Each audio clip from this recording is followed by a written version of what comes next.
Ahora estábamos hablando un poco de Aspergillus. Listo. Entonces, en aspergilosis, revisemos que para Aspergillus tenemos las formas, por lo general, la más frecuente y la que produce cuadro invasivo, que habíamos dicho, es decir, compromiso de vasos, Aspergillus fumigatus. Pero tenemos otros como Aspergillus flavus, que está encargado de producir sinusitis, y también la aflatoxina. El Terrius, por su característica, que es una coloración negruzca, tiene resistencia a anfotericina B, y Aspergillus niger está relacionado con otitis y colonización. Ahora, ¿qué pacientes vamos a seleccionar? Es decir, la pregunta va a ir dirigida. Pacientes con diabetes, pacientes con inmunosupresión, cirróticos, o pacientes que tienen lúpicos, o pacientes críticos que han pasado una neumonía severa, o ahora también pacientes con COVID-19 que han pasado una neumonía severa, pacientes trasplantados, EPOC, ¿no? Entonces, todos estos grupos que están acá mencionados son los factores de riesgo para que puedan hacer una forma de presentación de aspergilosis. Entonces, en general, uno cuando trata de asumir aspergilosis siempre va a decir, sí, pues puede haber algo de cierto en que puede haber alguna asociación con eosinófilos por ahí que están elevados, ¿no? Entonces, en general, vamos revisando un poquito como ampliación, que las causas de eosinofilia pulmonar, para que recuerden, están acá, Churge-Strauss, pueden ser AINES, fenitoína, puede haber neumonías eosinofílicas, ¿no? Con el lavado bronquiolunar uno hace y encuentra eosinófilos en cantidad, puede haber el ciclo de Loeffler en parásitos, ahora lo vamos a ir revisando, Paragonimus, que está sobre todo por el antecedente epidemiológico, ¿no? En Costa Norte, el consumo ahí, específico, la aspergilosis broncopulmonar alérgica, APA, que es una de las diferenciales también de eosinofilia pulmonar, algunas neoplasias y tuberculosis podrían darnos eosinófilos en el pulmón. Entonces, si uno quiere tener eosinófilos en el pulmón y eosinófilos en sangre periférica, todavía es mucho más complejo, pero sí, aspergilosis broncopulmonar alérgica es uno de los diferenciales. Y a su vez también te pueden elevar IgE, sobre todo estas aspergilosis broncopulmonares alérgicas, pero también a Ascaris, los parásitos, principalmente estrongiloides, VIH, citomegalovirus, Epstein-Barr, lepra y cándida, también te podrían elevar IgE, porque seleccionan específicamente targets antigénicos para esta inmunoglobulina.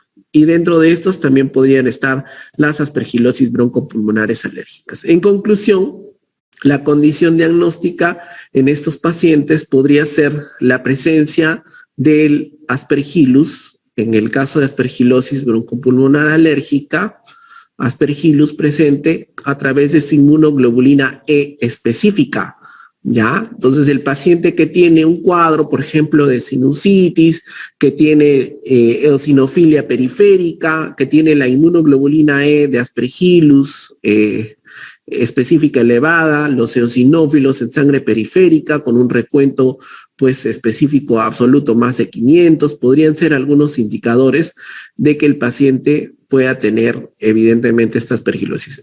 Pueden encontrar el cultivo, ¿no? El cultivo de hisopado, ¿no? En este caso nasal, podrían encontrar también la presencia del Aspergillus y en general cuando estamos frente a APA, lo que se requiere es darle corticoides. Los corticoides van a mejorar el cuadro clínico. Como terapia secundaria, podrían tal vez adicionar ya el uso de algún antifúngico, en este caso, voriconazol. Las aspergilosis pulmonares invasivas, o llamadas API, ya, entonces la condición que requerimos en estos pacientes son los pacientes neutropénicos.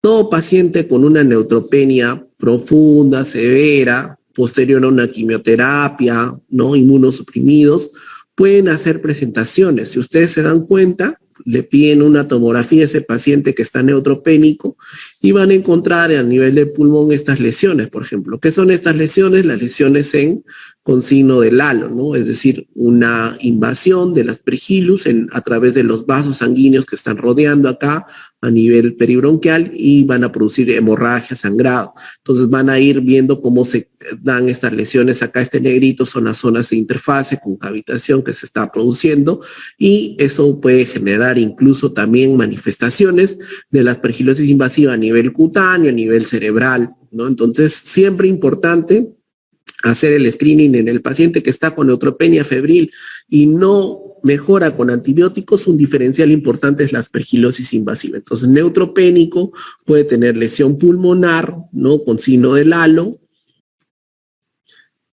Puedes tener la presencia de un galactomanano positivo en suero, que es lo que te indica que hay angioinvasión, destrucción, puede tener lesión cutánea, y en base a todo eso, o si ya tienes la presencia de un cultivo positivo para Aspergillus, ya sea en pulmón o en senos paranasales, definitivamente el tratamiento de elección acá es voriconazol, ¿no? Voriconazol. En primera línea es voriconazol.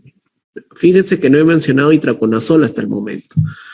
En el aspergiloma lo que vemos es una secuela. Por lo general puede haber una cavitación, producto de una tuberculosis, bronquiectasias, no lo sé.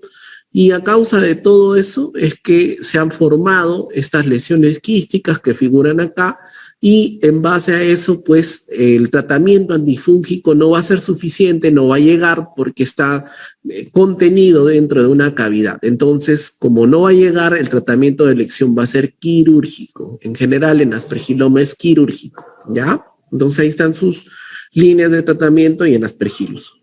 Pepa clínica es que el Aspergillus tiene una ángulo en 45 grados en las hifas, a diferencia de lo que vamos a ver en Mucor, donde se van a ver una conformación, acá lo vamos señalando, en 90 grados, y acá es en 45 más o menos. Listo. Sporotrix Schenki, recuerden ustedes que en general esta presentación tiene un compromiso cutáneo y subcutáneo.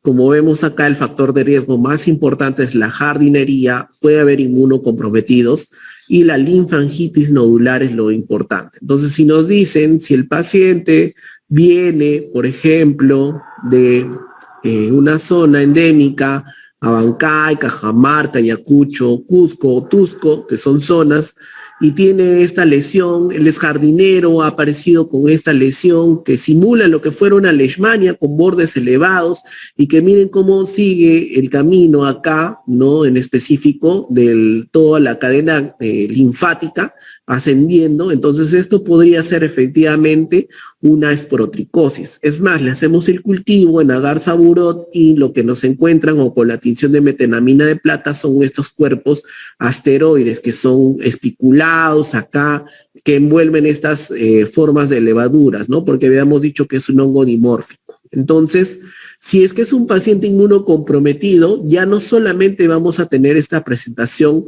a nivel cutáneo, ¿no? Entonces vamos a tener las formas de diseminación hemática, pueden ir a través de articulaciones, pueden irse a compromiso pulmonar, puede haber a ojo, o pueden sobre todo irse a varios órganos cuando es en inmunocomprometidos. En las formas linfocutáneas, entonces uno puede emplear, sobre todo tienes opciones como terbinafina, ¿no? También tenemos el itraconazol. En extracutáneas también podrían utilizar algunas, en cutánea podrían utilizar el yoduro de potasio también como otra terapéutica. En extracutánea también pueden utilizar itraconazol. Si es que es muy comprometido, en caso de embarazo, por ejemplo, podrían utilizar anfotericina B, ¿no? Si es que es un cuadro diseminado, por ejemplo, ¿ya? En el caso de mucormicosis y cigomicosis, el agente más común relacionado es el Rhizopus oryzae, ¿ya? Y lo que vamos a ver es la presentación, es un síndrome rino-órbito-cerebral. Entonces la pregunta va a decirles, es un paciente con cetoacidosis diabética debut que tiene una lesión negruzca que le aparece en toda la cara, que le generó una parálisis facial, está aumentando, está con bastante edema, secreción, miren todos los bordes necróticos. Entonces el antecedente más importante es diabetes, pero no está limitado ahí. Puede haber en pacientes que están tomando corticoides, que son trasplantados, que utilizan quelantes de hierro, o que han sido con traumatismo, quemaduras, malnutrición o COVID.